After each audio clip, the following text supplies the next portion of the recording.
Kula nuwun sedulur sugeng pepanggihan malih kalian kula Tubagus Purtama.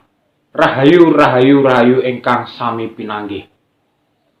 Sedulur, dalam kaitan video kali ini saya ingin membahas tentang bagaimana molimo itu dianggap menyimpang. Ini juga tidak lepas kaitannya dengan calon arang.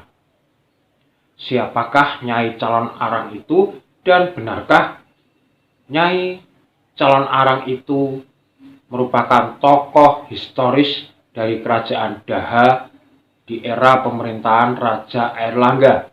Monggo kita simak videonya.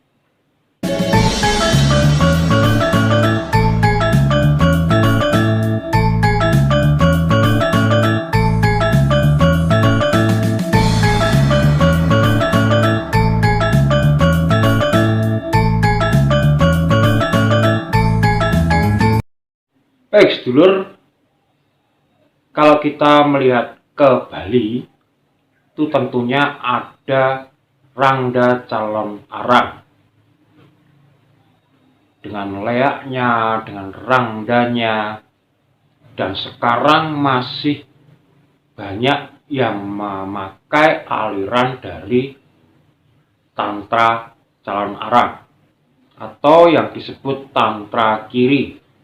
Di Bali itu tersimpan rapi hingga sekarang dan masih terus berkembang, sedangkan di daerah lain sudah hilang.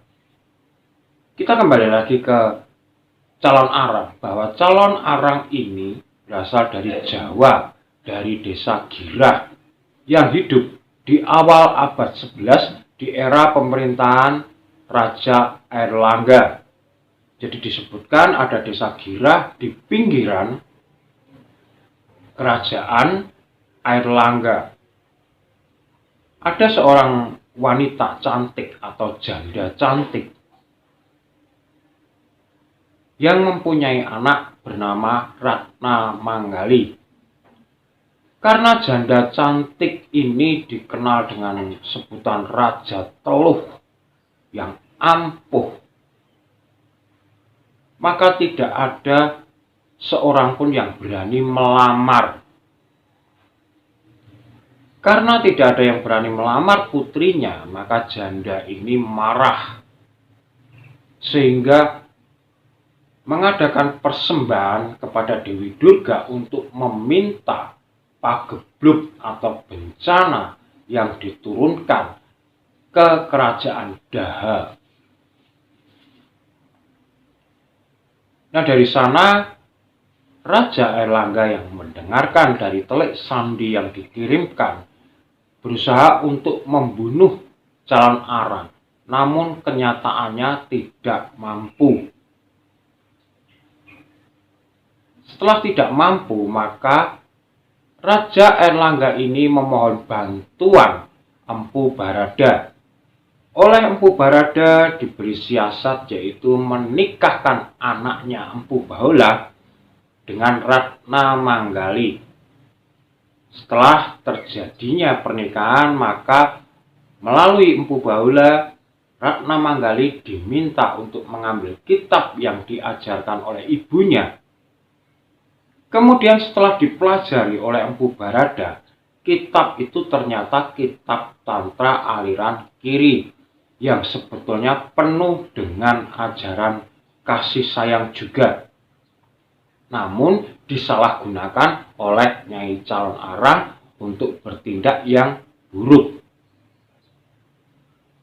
Disitulah Empu Barada kemudian menemui sendiri calon arang, sampai terjadi pertarungan sehingga Nyai calon arang meninggal dan dihidupkan kembali. Maka dirubahlah pola pikir dari Nyai calon arang yang berubah menjadi aliran kanan. Setelah aliran kanan, maka Nyai calon arang bisa meninggal dalam tenang. Nah sedulur, dari cerita tadi kita mencoba mengulik sejarah yang benar.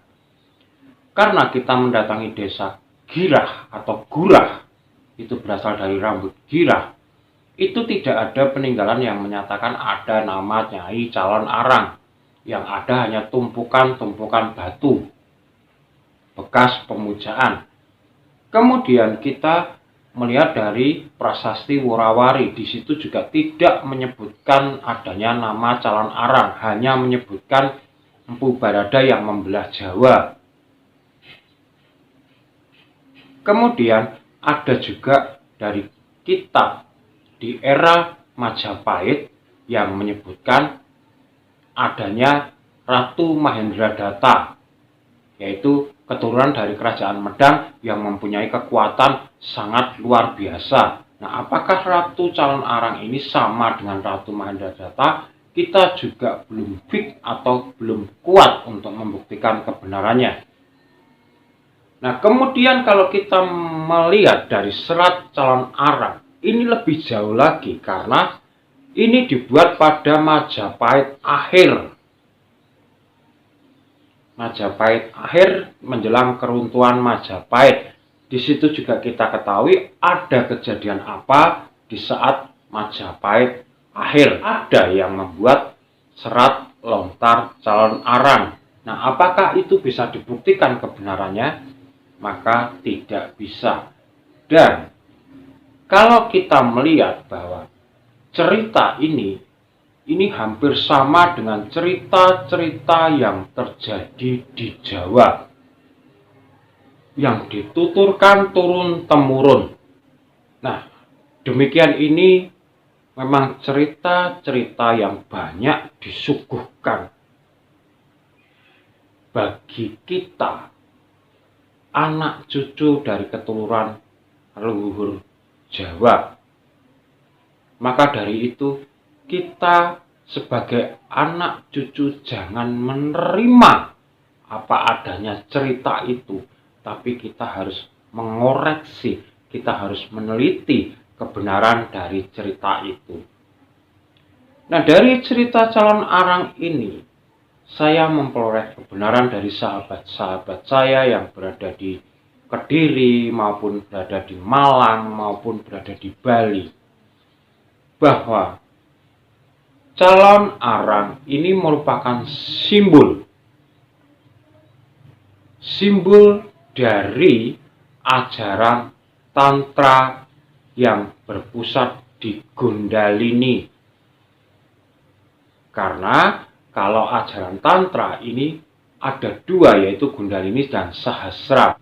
Kundalini sebagai cakra yang paling bawah itu untuk membangkitkan power yang sangat besar dan bersifat feminim, harus diimbangi oleh Sahasra, yaitu cakra yang tertinggi yang bersifat maskulin. Pertemuan keduanya ini akan menyebabkan pertumbuhan kesadaran secara maksimal. Nah, bagaimana cara mengaktifkan Kundalini? Banyak sekali metodenya, termasuk salah satunya Tantra Kiri. Maka dari itu, banyak dianggap sesat karena mengandalkan power, kekuatan yang ada dalam diri manusia. Kemudian harus diimbangi bertemunya dengan Sahasra. Sahasra ini dilatihnya dengan yoga dan pernafasan. Nah, dalam pelajaran spiritual yang pernah saya berikan, kalau kita hanya terhenti sebatas Kundalini, artinya kita hanya mengandalkan kekuatan, mengandalkan supranatural, maka hidup ini tidak akan sempurna. Kita harus mengimbanginya dengan Sahasra atau sampai mempelajari cakra yang tertinggi, sehingga akan tercapai kesempurnaan hidup yang berakhir nanti dengan moksa. Nah, jangan dipercaya, silahkan koreksi dan silahkan dilihat sendiri dengan logika sendiri dan penalaran bahwa cerita-cerita yang terjadi di Jawa itu adalah fiksi, termasuk Roro Jonggrang, termasuk Sang Kuryang. Cobalah kita sebagai anak cucu untuk menggali kebenaran cerita itu. Mengapa selalu ada kisah romantisme? Mengapa ada anak mau mengawini ibunya? Mengapa ada selalu sepasang kekasih? Itu harus dibuktikan kebenarannya. Nah, kembali lagi ke cerita calon arang, mengapa timbulnya serat calon arang ini di akhir Majapahit. Di saat itu kita mengetahui bahwa Islam sedang berkembang dengan kerajaan Demaknya. Dan untuk mengalahkan supaya bisa masuk diterima ke masyarakat, maka ajaran tantra kiri ini harus dihapuskan bagaimanapun caranya. Maka dibuatlah cerita-cerita fiksi tentang calon arang yang bisa mengirimkan telu, bisa mengirimkan pagebluk. Dengan demikian, maka ajaran-ajaran Islam bisa masuk ke masyarakat.